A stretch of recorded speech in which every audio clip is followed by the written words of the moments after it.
नमस्कार दोस्तों, स्वागत है आपका हमारे YouTube चैनल पर। मैं विजेंद्र और आज आपके लिए लेकर आया हूँ एक लेटेस्ट वीडियो। जी हाँ दोस्तों, यह जो वीडियो है वो भारतीय पशुपालन निगम लिमिटेड वाली जो वैकेंसी है उनके रिगार्डिंग होने वाला है। जी हाँ फ्रेंड्स, इनका जो नया नोटिफिकेशन है वो निकल के आया है। उसके अंदर क्या क्या उसकी डिटेल्स है वो सब चीज़ें हम इस वीडियो के अंदर डिस्कस करने वाले हैं। तो देखिए फ्रेंड्स, वीडियो में आगे बढ़ने से पहले मैं आपको एक बात बोलना चाहूँगा। अगर अभी तक आपने हमारे चैनल को सब्सक्राइब नहीं किया है तो चैनल को सब्सक्राइब कर दीजिए और पास में जो बेल आइकन है उसको प्रेस कर दीजिए, ताकि हर एक लेटेस्ट वीडियो की जो अपडेट है वो आपको सबसे पहले हमारे चैनल के ऊपर मिल सके फ्रेंड्स। तो देखिए, यानी कि यह जो पूरा नोटिफिकेशन है वो मैंने कहाँ से डाउनलोड किया है और किस प्रकार आपको भी डाउनलोड करना है, वो सब चीज़ें हम इस वीडियो के अंदर डिस्कस करने वाले हैं। और स्टेप बाय स्टेप आपको कैसे है इस फॉर्म के लिए अप्लाई करना है वो सब चीज़ें हम इस वीडियो के अंदर डिस्कस करने वाले हैं। तो देखिए फ्रेंड्स, वीडियो थोड़ी सी लंबी हो सकती है क्योंकि पूरी डिटेल है वो आपको इस वीडियो में बताऊंगा।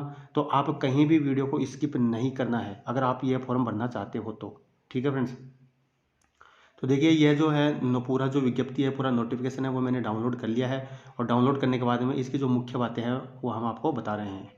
भारतीय पशुपालन निगम लिमिटेड स्वस्थ पशु सुरक्षित पशु योजना आवश्यकता, इसके अंदर।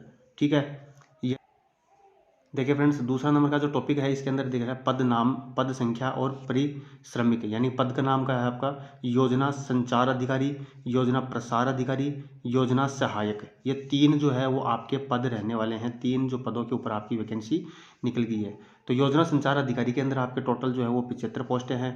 और योजना प्रसार अधिकारी की 375 वैकेंसी हैं। और योजना सहायक की जो है टोटल आपकी 1875 वैकेंसी है। ठीक है फ्रेंड्स, और इनका जो मासिक वेतन है वो कितना रहने वाला है। योजना संचार अधिकारी का फ्रेंड्स 25,000 रुपये होने वाला है पर मंथ। और 22,000 रुपये योजना प्रसार अधिकारी का होने वाला है। और योजना सहायक का जो है 20,000 रुपये पर मंथ होने वाला है। देखिए, इसके अंदर जो है एक्स्ट्रा जो है भत्ते हैं वो भी शामिल किए गए हैं। वो इन जो मासिक जो पे है इसके अलावा आपको और चार्ज दिया जाएगा, वो भी हम आपको नीचे बताने वाले हैं। ठीक है, इसके बाद में देखो नीचे दे रखा है, यानी कि आपकी जो पात्रता एवं शैक्षणिक योग्यता, यानी कि किस पोस्ट के लिए आपको क्या क्या चाहिए, क्या क्या योग्यता आपके पास होनी चाहिए। देखिए, योजना संचार अधिकारी, तो योजना संचार अधिकारी है उसके पास आपको किसी भी विश्वविद्यालय से किसी भी विषय में जो है ग्रेजुएशन की जो डिग्री है वो आपके पास होनी चाहिए। ठीक है, यानी कोई भी विषय हो, BA BSc BCom। उसके साथ साथ में मार्केटिंग क्षेत्र में अनुभव रखने वाले आवेदक को चयन में प्राथमिकता दी जाएगी। यानी आपके पास ये प्राथमिकता दी जाएगी, यानी कि जब चयन किया जाएगा, फाइनल सिलेक्शन किया जाएगा, तो उसके अंदर जिसके पास मार्केटिंग का जो अनुभव होगा, एक्सपीरियंस होगा, उसको प्राथमिकता दी जाएगी। तो ये आप रखनी है। दूसरी जो पद था आपका योजना प्रसार अधिकारी, तो योजना प्रसार अधिकारी के अंदर आपको किसी भी मान्यता प्राप्त बोर्ड संस्था से किसी भी विषय में 12वीं उत्तीर्ण होना चाहिए। ठीक है, यानी 12वीं उत्तीर्ण हो तो आप योजना प्रसार अधिकारी की पोस्ट के लिए आप अप्लाई कर सकते हो। साथ साथ में मार्केटिंग में डिप्लोमा प्राप्त अथवा मार्केटिंग कार्य में अनुभव रखने वाले को चयन में प्राथमिकता दी जाएगी। तीसरी जो आपकी पोस्ट थी और जिसके अंदर सबसे ज़्यादा वैकेंसी थी वो है आपकी योजना सहायक। तो योजना सहायक में देखो, भारत में किसी भी मान्यता प्राप्त बोर्ड या संस्था से किसी भी विषय में आपको 10th पास होना जरूरी है। ठीक है, तो इसके अंदर सबसे ज़्यादा वैकेंसी थी और इसके अंदर केवल और केवल 10वीं पास ही मांगा गया है। साथ साथ में मार्केटिंग में डिप्लोमा प्राप्त अथवा मार्केटिंग क्षेत्र में अनुभव रखने वाले को प्राथमिकता दी जाएगी। यानी कि अनुभव वाले को तीनों ही पोस्टों के अंदर प्राथमिकता दी गई है। ठीक है फ्रेंड्स, नेक्स्ट इसके बाद में देखिए, इसके बाद में स्वास्थ्य का जो किस प्रकार दिख रहा है, अच्छे उम्मीदवार मानसिक और शारीरिक स्वास्थ्य का चयन हो, स्वास्थ्य का होना चाहिए। उसके बाद में चरित्र निगम में भर्ती के लिए आवश्यक आवेदन का चरित्र अच्छा उत्तम होना चाहिए। ये तो सबका मिल ही जाएगा फ्रेंड्स। ठीक है, कोई खास बात नहीं है इसके अंदर। इसके बाद में नेक्स्ट जो है आपकी सबसे बड़ी आपकी जो ध्यान देने की बात है वो कौन सी है, आयु सीमा की। इसके अंदर आयु सीमा है वो क्या क्या रखी गई है, यानी कि योजना संचार जो अधिकारी है उसकी आपकी आयु रखी गई है 25 से 45, यानी मिनिमम आपकी 25 उम्र होनी चाहिए और मैक्सिमम आपकी 45 से हो सकती है। दूसरी पोस्ट है आपकी योजना प्रसार अधिकारी, उसकी उम्र होनी चाहिए 21 से 40। तीसरी जो आपकी पोस्ट थी योजना सहायक है, यानी कि मैक्सिमम जो कैंडिडेट है वो इसके लिए एलिजिबल है 21 से 40 उसकी उम्र रहने वाली है। इसके बाद में देखो, आपकी आवेदन की जो अंतिम तारीख है वो फ्रेंड्स आप नोट कर लीजिए 30 नवंबर है। यानी कि 30 नवंबर को रात्रि 11:59 बजे तक, यानी कि 12 बजे तक आपका आवेदन कर सकते हो। अब इसके बाद में देखो नेक्स्ट आपका स्टेप है, यानी कि किस पोस्ट के लिए कितना आपका जो है वो आवेदन शुल्क रहने वाला है। योजना संचार अधिकारी के लिए आपका जो आवेदन शुल्क है वो 826 रुपये होगा, और योजना प्रसार अधिकारी के लिए 708 रुपये होगा। योजना सहायक अधिकारी के लिए आपका 590 रहने वाला है। अब एक चीज़ नोट करने वाली है, यानी कि ये जो चालान दिया गया है, ये शुल्क जो दिया गया है, ये सभी वर्ग के लिए समान ही होगा, चाहे आप एससी में हो, चाहे एसटी में हो, चाहे ओबीसी जनरल किसी में भी हो। और इस आवेदन शुल्क के अंदर आपका 18% जीएसटी है वो शामिल किया गया है। इसके बाद में नेक्स्ट दे रखा है फ्रेंड्स, यानी कि आपके पद के अनुसार आपका क्या दायित्व होगा, क्या आपका अधिकार होगा, क्या आपका कर्तव्य होगा, उसके क्या लाभ है वो दिए गए हैं। योजना संचार अधिकारी लक्ष्य एवं कार्य दायित्व है। इसके अंदर देखो कुछ खास बात नहीं है फ्रेंड्स, आप मैं पूरी पीडीएफ है वो डिस्क्रिप्शन में डाल दूंगा, वहाँ से आप डाउनलोड करके आप पढ़ लेना। इसके बाद में जो मुख्य मुख्य बातें हैं वो आपको मैं बता रहा हूँ फ्रेंड्स। मोबाइल नंबर है, ईमेल आईडी है, वो आपको सही भरनी है, ठीक है। इसके बाद में देखो एक चीज़ और इन्होंने मेंशन किया है, यानी कि सभी आवेदकों को निगम द्वारा 2.5 लाख रुपए का जो दुर्घटना बीमा है वो निःशुल्क किया जाएगा। ये भी इसका एडवांटेज है फ्रेंड्स। इसके बाद में देखो ऑनलाइन परीक्षा के अंदर जो भी सफल होगा उन आवेदकों का इंटरव्यू होगा, यानी साक्षात्कार के लिए बुलाया जाएगा। आवेदक द्वारा 100 रुपये के स्टाम्प पेपर पर नोटरी करवाकर डाक के माध्यम से निगम के पते पर भेजना होगा, ठीक है। और सभी जो मूल जो आपकी शैक्षणिक जो दस्तावेज हैं वो आपको प्रस्तुत करने होंगे। इसके बाद में देखो,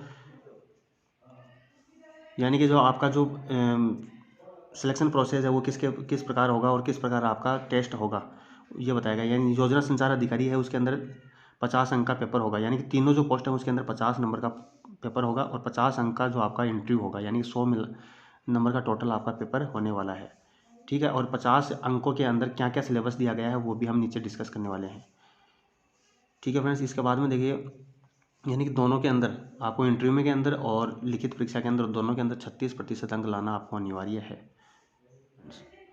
यार ये जो एक चीज़ और बता देता हूँ फ्रेंड्स, यह जो ऑनलाइन एग्ज़ाम है वो आप अपने घर पर, यानी कि फ़ोन के अंदर, कंप्यूटर सेंटर पे और साइबर कैफ़े, लैपटॉप, डेस्कटॉप और मोबाइल के अंदर कहीं पर भी आप ये एग्ज़ाम दे सकते हो फ्रेंड्स, ठीक है।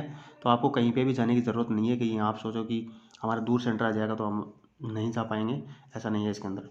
इसके बाद में देखो आपका जो आवेदन है वो किस प्रकार करना है, यह जो आपकी वेबसाइट है, ये जो वेबसाइट मैं आपको डिस्क्रिप्शन में दे दूँगा, www.bharatiya.pashupaalan.com के ऊपर आपको अप्लाई करना है। अब देखिए फ्रेंड्स, सबसे इम्पोर्टेंट जो जानकारी है वो आपको मैं बता देना चाहता हूँ कि यह जो कंपनी है वो एक लिमिटेड है, ठीक है, निजी क्षेत्र की कंपनी है जिसकी स्थापना 2009 के अंदर हुई थी, ठीक है। इसके बाद में देखो, अगर आपको अधिक जानकारी चाहिए तो आपकी निगम की जो ऑफिशियल वेबसाइट है भारतीय पशुपालन .com के ऊपर आप विजिट करके पूरी जानकारी ले सकते हो, और ये इनके हेल्पलाइन नंबर है, वो बाकायदा सब कुछ डिटेल उन्होंने दे रखी है, ठीक है फ्रेंड्स। तो जो अब देखिए फ्रेंड्स, आपकी जो कंप्यूटर बेस्ड जो एग्ज़ाम होने वाली है उसका जो कंप्लीट सिलेबस और पैटर्न जो है वो यहाँ पे दिया गया है, ठीक है। क्या आपका सिलेबस रहने वाला है, क्या आपका पैटर्न रहने वाला है, यानी कि ऑनलाइन परीक्षा में कुल 50 क्वेश्चन पूछे जाएंगे और सभी जो है वो ऑब्जेक्टिव टाइप के होंगे, ठीक है। और 30 मिनट का आपको समय दिया जाएगा, यानी कि 30 मिनट के अंदर आपको 50 क्वेश्चन आपको सॉल्व करने हैं, जो आप कहीं पर भी बैठ कर सॉल्व कर सकते हो, किसी कैफ़े के अंदर या खुद के मोबाइल के ऊपर भी, ठीक है फ्रेंड्स। इसके बाद में देखो इन्होंने बताया कि नेगेटिव मार्किंग है वो नहीं होगी, ठीक है सभी, इसलिए आपको सब क्वेश्चन अटेम्प्ट करने चाहिए और 36% मार्क्स आपको लाना अनिवार्य होगा। और इसके बाद में देखो क्या क्या जो सिलेबस है वो भी आपको बता दिया जाएगा, यानी कि ऑनलाइन परीक्षा के लिए आवेदकों को एक लिंक भेजा जाएगा, उस लिंक के ऊपर आपको परीक्षा की दिनांक से 2 दिन पहले आवेदक की ईमेल पर भेजा जाएगा, यानी कि ये जो आपका जो एग्ज़ाम का जो लिंक है वो 2 दिन पहले आपको भेज दिया जाएगा। इसके बाद में देखो, सबमिट करने के बाद आवेदकों के रजिस्टर्ड मोबाइल नंबर पर एक ओटीपी आएगा, आए हुए ओटीपी को दर्ज करके सबमिट करें, और उसके बाद में आपकी एग्ज़ाम जो है वो शुरू हो जाएगी।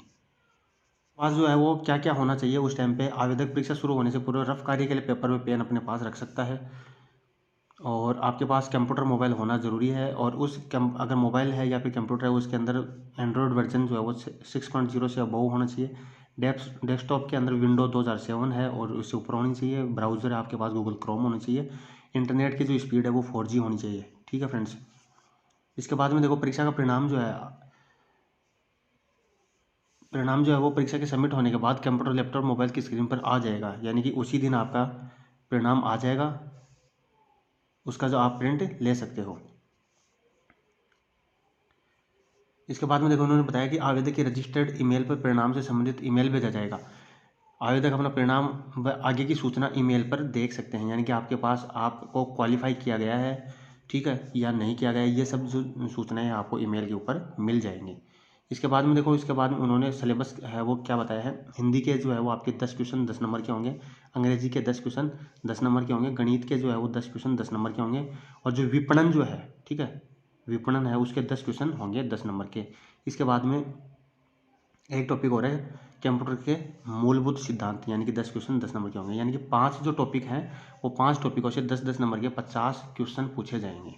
ठीक है फ्रेंड्स, इसके बाद में अब देखो कौन से टॉपिक्स के अंदर क्या क्या सब्जेक्ट है वो शामिल किया गया है, कौन कौन से टॉपिक हैं वो शामिल किए गए हैं।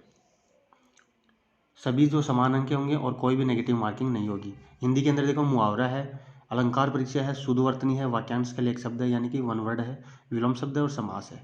ये 6 जो टॉपिक है वो हिंदी के हैं। और अंग्रेजी के अंदर एंटोनिम्स है, सिनोनिम्स है और सेंटेंस कॉम्प्रिहेंशन है, यानी कि विलोम शब्द, पर्यायवाची और सेंटेंस कॉम्प्रिहेंस, ठीक है, यानी गद्यांश है। ये 3 टॉपिक ही पूछे जाएंगे। गणित के अंदर देखो प्रतिशत है, लाभ है, लाभानी है, समय दूरी है, और समय और काम है, सरलीकरण है, और एक टॉपिक और है औसत है। ठीक है, ये जो टॉपिक है वो आपके अंदर गणित के अंदर पूछे जाएंगे। अब सबसे इंपॉर्टेंट बात है, आपको जिज्ञासा होगी कि विपणन के अंदर क्या आएगा। तो विपणन के अंदर आपको बताया गया है, देखो विपणन संकल्पना, प्रकृति, कार्यक्षेत्र और विपणन का महत्व है, यानी कि ये देखो सबका जो एवरेज होता है, यानी किसी ने भी नहीं पढ़ा हुआ है तो इसके चलते आपको कुछ भी टेंशन लेने की ज़रूरत नहीं है, बेसिक बातें पूछी जाएंगी। विपणन अवधारणा और इसका विकास, ठीक है, और ये 10 क्वेश्चन ही मेरिट बनाएंगे। इसके बाद में देखो विज्ञापन, व्यक्तिगत बिक्री, बिक्री संवर्धन, प्रचार और जनसंपर्क, विपणन में मुद्दे और विकास, वितरण चैनल और भौतिक वितरण निर्णय, यानी कि ये जो है 5 टॉपिक बताए गए हैं विपणन के अंदर, और 10 क्वेश्चन इसके अंदर पूछे जाएंगे।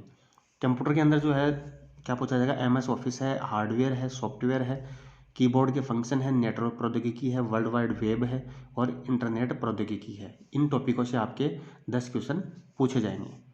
ठीक है फ्रेंड्स, ये तो आपका सिलेबस था और पूरे जो है बेसिक बातें थी जो मैंने आपको इस वीडियो के अंदर समझा दी है। अगर वीडियो आपको अच्छा लगता है और आप इसके लिए योग्य हैं तो आप फॉर्म भर दीजिए, और यह जो जानकारी है वो अपने सभी दोस्तों के साथ में शेयर करना नहीं भूलें। धन्यवाद फ्रेंड्स।